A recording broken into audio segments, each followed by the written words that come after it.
जो लोग हमें 2-2 साल पहले छोड़ के चले गए थे, आज उनके पटके पहनाए जाते हैं ये कह के जेजेपी के पदाधिकारी हैं। ये साफ दर्शाता है कि उन लोगों की रोटी जब ही हजम होती है जब वो जेजेपी का नाम ले लें। और एक चीज़ आपको साफ कर दूं, हमारा काम विपक्ष के तौर पर लड़ाई लड़ना है सरकार की कुनीतियों के खिलाफ, और वो हम मजबूती से लड़ते रहे। सर, हरियाणा की जनता के अंदर एक नेगेटिव मैसेज ये कहा था कि भाई जो जजपा बीजेपी साथ चली गई थी उसको लेकर रोष था, तो क्या भविष्य में ऐसे चली कोई हम विलय हुए थे, हमने अलायंस किया था, अपने मुद्दों पर किया था। अगर बीसीए को 8% पंचायती राज में रिजर्वेशन मिला, महिलाओं को 50% रिजर्वेशन मिला, तो जनता के हित के लिए ही फैसला था। अगर बुढ़ापा पेंशन 3,000 रुपये पहुंची, 1,000 रुपये बढ़ी 4 साल में, तो जनता के हित के लिए था। आज तो सैनी साहब ने घोषणा करी थी 1 नवंबर से 3200 रुपये पेंशन आएगी, 1 रुपया भी बढ़कर नहीं आया। अगर प्रदेश में डेवलपमेंट की मैं बात करूं, एयरपोर्ट्स आए, हाईवेज आए, एक्सप्रेसवेज आए, तो जनता के हित के लिए हमने कदम उठाया था। और कितने ऐसे कदम हैं, किसान के खाते में पैसा देना, सारी फसलों पर एमएसपी देना, सरकार प्रोक्योरमेंट करे, व्यवस्था बनाना, कोरोना जैसे टाइम में 1800 मंडियाँ परचेज सेंटर प्रदेश में बनाना। मैं गिनती कराऊं तो शायद आधा दिन लग जाए। हमने जनता के हित के लिए कदम उठाए और आने वाले भविष्य में भी ये लड़ाई लड़ते रहेंगे। और राजनीतिक तौर पे हर समय हर पॉलिटिकल पार्टी का एक जैसा हो, ये तो शायद पॉसिबल भी नहीं है। डेमोक्रेटिक कंट्री है और डेमोक्रेटिक कंट्री में हर 5 साल में जनता को पास जाकर वो लेने भी पड़ते हैं और जनता को विश्वास भी जताना पड़ता है। ने हमें मैंडेट दिया जो हमने वादे करे थे उनको पूरा करने का। महिला को 50% पंचायती राज में रिजर्वेशन देने का। जनता ने हमें मैंडेट दिया 75% युवा के लिए रोजगार कानून लाने का, और हमने पूरा किया। कहीं जेजेपी के इलेक्शन मैनिफेस्टो में ये लिखा था कि हम किसी से अलायंस नहीं करेंगे।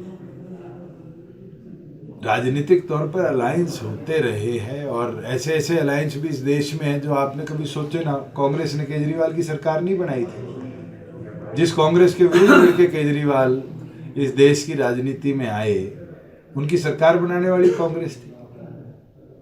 अब सर, जिन यूनिवर्सिटी में ही यौन शोषण का मामला सामने आ 3 प्रोफेसर सस्पेंड किया, गंभीर मामला है और जो मैंने अखबार में पढ़ा है, इसकी इंक्वायरी शुरू कर दी गई है। और मुझे लगता है कि सारी यूनिवर्सिटीज़ के अंदर सभी वाइस चांसलर को सरकार को डायरेक्ट करना चाहिए कि ऐसे मामले ना हो, इस पे स्पेशल कमेटीज बनाई जाए। सर, 2002 के साथ वोटरों का मिलान किया जा रहा है एसआईआर हरियाणा में होने से पहले। सर, हलचल तेज हो चुकी है, क्या मानते हो कि भी देखो, एसआईआर अपने आप में एक बहुत बड़ा क्वेश्चन मार्क है और विपक्ष ने निरंतर इलेक्शन कमीशन को जागृत भी किया है, बताया भी है।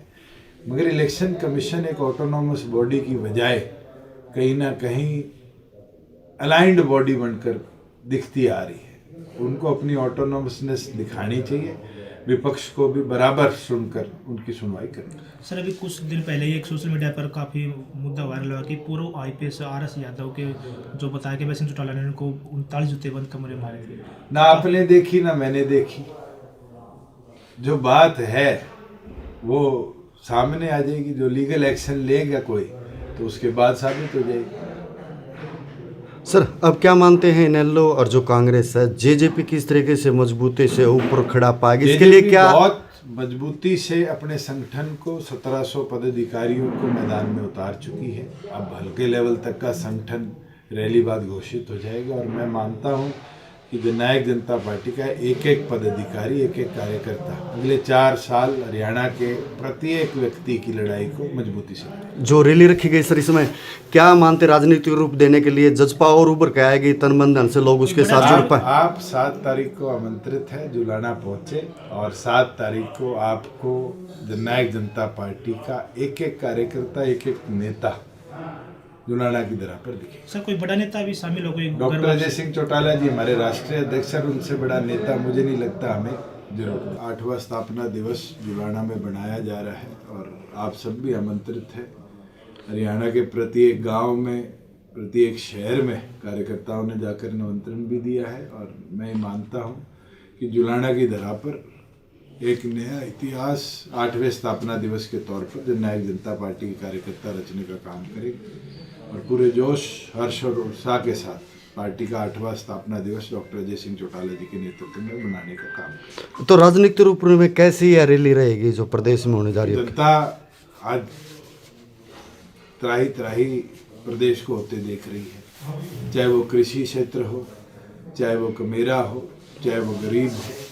आप देखोगे तो 6,84,000 पीले राशन कार्ड काट दिए गए, लगभग 7,000 के आसपास वृद्धावस्था पेंशन काट दी गई, लगभग 37,600 से ऊपर बुढ़ापा पेंशन काट दी गई।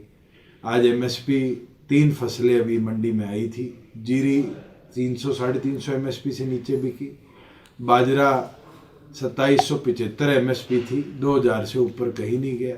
और तो और नरमा तो आज आप मंडियों में जाओगे तो भी नरमा पड़ा है, CCI खरीद नहीं कर रही, और जो जिनर्स है, जो परचेजर है नरमे के, वो किसान से मजबूरन 1,500-2,000 रुपये सस्ता नरमा उठा रहे हैं।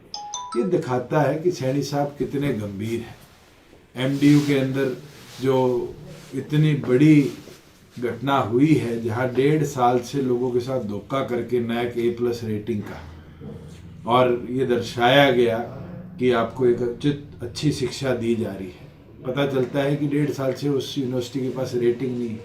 महामहिम से भी आग्रह करके आए कि कमेटी बनाकर तुरंत इस पर कार्रवाई हो, और अगर कार्रवाई नहीं होती फिर हम इसको पुलिस और हाईकोर्ट के माध्यम से इन्वेस्टिगेट कराने का काम करें। सर यहाँ थैंक यू। जो एक निकालना है वो हाँ कह दिया था कल मैंने।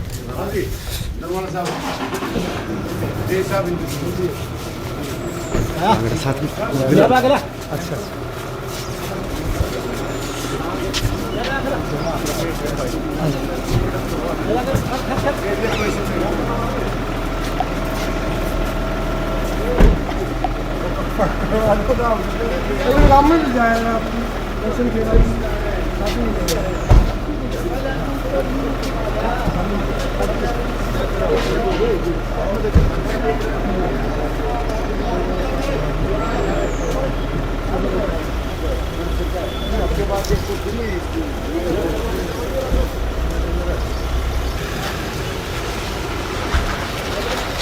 ठीक है बॉस, थैंक यू। ठीक है।